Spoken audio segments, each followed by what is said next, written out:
Once he came into my office and he said, "Hey, G, kick me down with 20 bones, yeah?"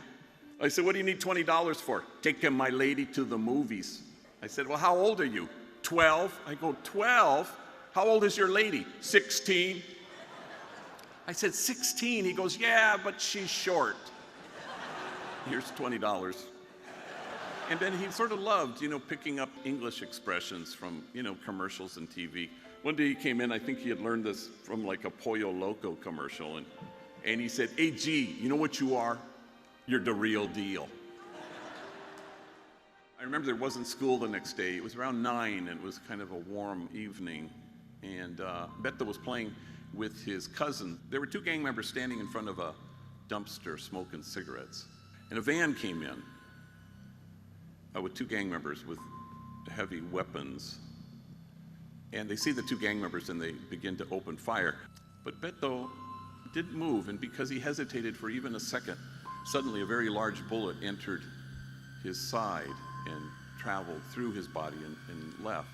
The doctor who attended to him told me later, just the sheer force of this traveling through his body, the sheer reverberation of it, had rendered him paralyzed from the waist down, though it had never even touched his spine. I went to the hospital, and I sat there with Betito's grandmother. But an hour into the time that he was in the intensive care unit, I could see through the glass as a team of doctors and nurses ran in there and pounded on his chest and begged and pleaded with his heart to cooperate.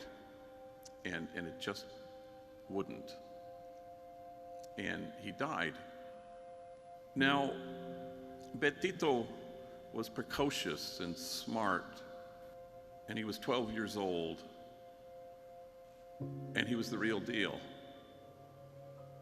But 2 days later, I knew who the 2 guys were in the van, and it was excruciating for me to be unable to hate them, because I knew them.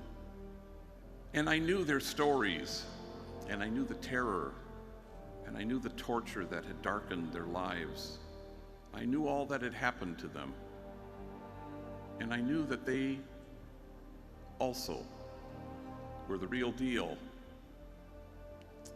but they just hadn't found their way to a safe haven where healing happens. Things have happened to them that have darkened their lives forever, until, that is, they find relief, a sanctuary, a safe haven where healing can happen. You have to heal before you can have hope. How can we move from being separate and superior to connected and compassionate? How then can we together be accountable to the invitation?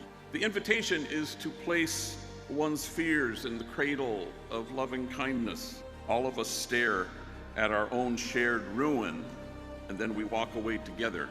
All of us finding our true selves in a community of tenderness. All of us essential allies to each other. We find, in fact, our fundamental identity in each other. Each one of us, the real deal, and there are no exceptions to that. Do not forget who you are.